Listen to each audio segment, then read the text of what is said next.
Graças e paz, meus irmãos, que Deus possa nos abençoar nessa manhã e que o Espírito Santo possa falar com você, amém? Nós chegamos ao episódio final da série de mensagens Quando o Sofrimento Bate a Porta e nós estamos olhando para o livro de Jó, né? E agora nós chegamos à reta final desse livro e eu convido você para você fazer uma leitura deste livro, uma leitura por capítulos, para que você possa entender melhor esse texto, né? Esse texto meio que teatral, um diálogo entre Jó, aquele que sofre, os seus amigos que o acusam, né? E agora no capítulo 38 nós temos um diálogo também, né? Depois de Jó estar tão angustiado e questionar o tempo todo por que ele estava sofrendo, nós temos agora a intervenção divina, né? Nós temos agora o início, a partir do capítulo 38, o início da intervenção divina. E é interessante que embora Jó tenha feito muitas perguntas a Deus, Deus inicia a sua intervenção ao sofrimento de Jó, não dando a ele respostas, mas fazendo-lhe perguntas. Olha só que interessante, né? Quando a gente olha para o verso 38, a Bíblia diz assim que depois disto o Senhor respondeu a Jó de um redemoinho. Nós temos aqui uma teofonia, né? Uma teofonia onde um aparecimento aqui de Deus, né? No meio de um redemoinho, de uma tempestade. E nesse momento, então, Deus fala com Jó. Até que, enfim, Deus falou com Jó. Mas Deus não veio trazer respostas. Deus não veio trazer a solução ou a explicação, a razão pela qual Jó estava sofrendo. Embora Jó a todo momento estivesse buscando a razão pela qual ele estivesse sofrendo, e gostaria de entender o motivo do seu sofrimento, Deus vem e lhe faz perguntas, né? Faz perguntas direcionando a Jó a respeito mostrando para Jó, melhor dizendo, a respeito da sua soberania e do seu poder. Isso mostra para mim e para você que parte do sofrimento que nós temos, nós nunca teremos respostas. Parte do sofrimento que nós passamos enquanto seres humanos, nós não teremos respostas específicas por que estamos passando por aquilo, né? Existem elementos no sofrimento humano que mostram a nossa limitação, mas que não tem explicação, né? Não tem uma explicação plausível, uma razão pela qual nós passamos por isso. Mas é interessante mostrar como o sofrimento humano, ele, de certa forma, traz Deus até nós. A gente costuma falar, né, que o sofrimento nos conduz a Deus. Mas o que nós lemos aqui e vemos aqui é que o sofrimento conduziu Deus a Jó, né? Conduziu Deus a nós. Conduz Deus a nós, porque quem nos tira, quem nos livra do sofrimento é o próprio Deus. Uma coisa é falar de Deus, né? Nós vimos isso no episódio anterior. Jó a todo momento está falando a respeito de Deus, mas agora, a partir do verso 38, é Deus falando com Jó e Jó falando com Deus, né? E nós temos aqui então agora uma intervenção divina nesse sofrimento, e é impressionante como Satanás desaparece, né, no capítulo. Ou seja, aquele que era o acusador, aquele que questionava o tempo todo a Deus, dizendo que Jó só servia a Deus porque de certa forma Deus patrocinava a boa vida de Jó, ele desaparece. Por quê? Porque Jó mostra ao diabo, ao inferno, a Satanás, que é possível servir a Deus por aquilo que ele é e não por aquilo que ele pode nos oferecer. Nós podemos servir a Deus por aquilo que Ele é e não por aquilo que Ele pode nos oferecer.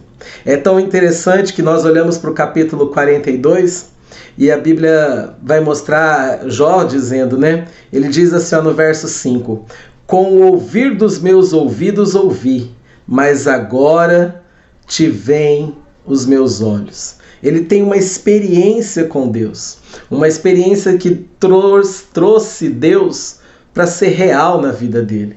Né? E de fato ele ouviu mesmo, naquela teofonia no capítulo 38, ele ouviu, né, Deus de fato.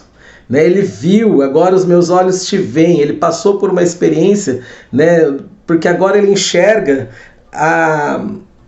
pela fé, na perspectiva, Deus muda a perspectiva de Jó. Né? Nesse processo, Deus muda a perspectiva de Jó. E Jó, então, passa a ter um novo olhar, uma nova experiência com Deus. E Jó, ele se arrepende, não porque ele tinha pecado. No verso 6 ele diz, por isso me abomino e me arrependo, no pó e na cinza. Mas ele não se arrepende de algum pecado, porque o tempo todo nós vemos Jó sendo homem íntegro, reto e temente a Deus e que se desviava do mal. Jó se arrepende de tentar questionar ou de buscar respostas pelo seu sofrimento. E aí, a partir do verso 7 do capítulo 42, nós temos também Deus repreendendo os amigos de Jó. Deus repreende aqueles que acusavam Jó. Deus repreende aqueles que, ao lugar de acolher a pessoa que sofre, o acusa. Né? Os acusadores, os amigos de Jó, e a gente pode dizer que quem tem amigos como os de Jó não precisam de inimigos, não é verdade? Deus repreende eles. E vamos lembrar que alguns tentaram, inclusive, defender a Deus, né, nesses argumentos, né, defendendo a Deus. E Deus repreende isso, porque o Deus a quem nós servimos, ele não precisa ser defendido, não é verdade? E aí a Bíblia mostra aqui para nós que Deus repreende esses amigos e diz a esses amigos para exatamente procurar Jó, para que Jó ofereça um sacrifício e faça uma oração por eles, para que Deus então perdoe esse pecado. Olha, Jó agora oferece um sacrifício e ele faz uma oração pelos seus amigos, e a Bíblia diz assim, então foram Elifaz, o Temanita, e Bildade, o Suíta, e Zofar, o Namatita, e fizeram como o Senhor lhes dissera, e o Senhor aceitou a face de Jó, ou em outras versões, a oração de Jó. E enquanto Jó estava orando pelos seus amigos, o verso 10, a Bíblia diz assim, e o Senhor virou o cativeiro de Jó, quando orava pelos seus amigos. E o Senhor acrescentou a Jó outro tanto, em dobro, tudo quanto dantes possuía. E agora nós olhamos para Jó, e enquanto Jó estava orando por aqueles que o acusavam, por aqueles que não o acolheram, enquanto Jó estava orando por aqueles que estavam lhe imputando uma culpa que ele não tinha, Jó então é abençoado. E o verso 12 diz assim, e assim abençoou o Senhor o último estado de Jó mais do que o primeiro.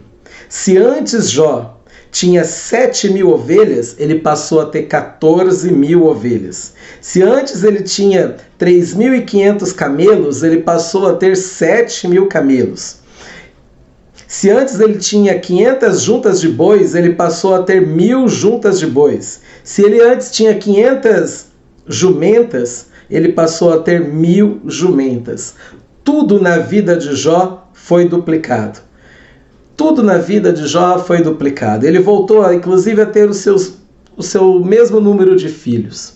Né? Jó foi aqui duplamente abençoado. E eu quero dizer para você nessa manhã que você é alguém duplamente abençoado.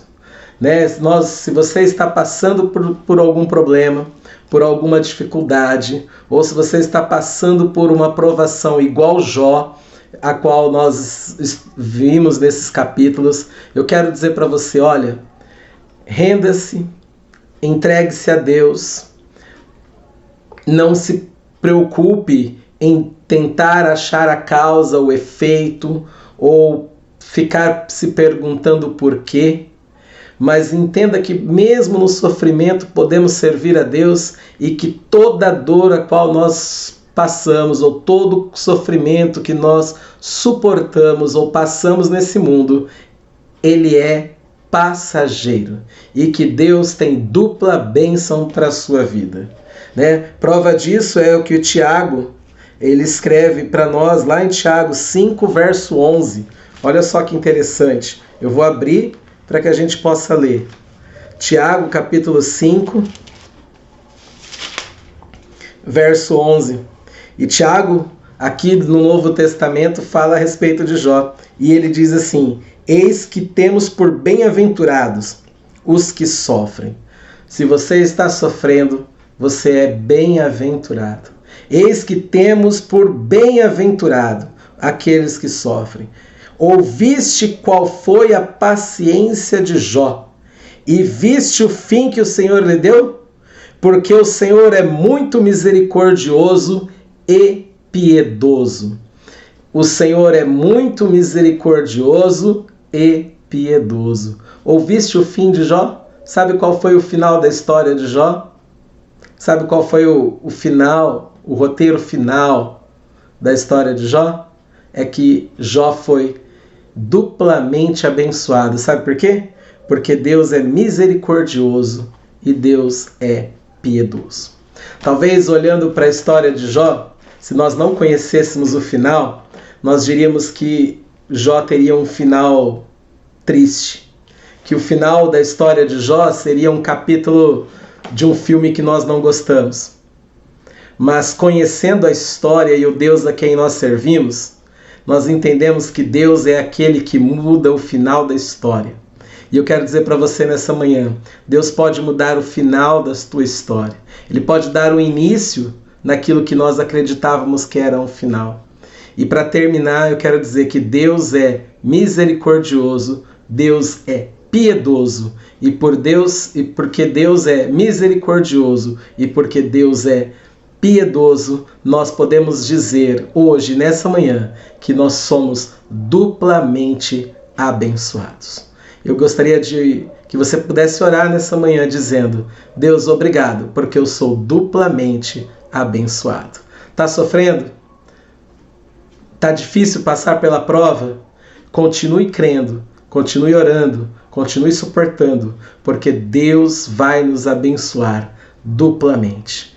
Amém? Coloca a mão no seu coração e diz: eu sou duplamente abençoado. E comece muito bem esse dia, em nome de Jesus. Amém.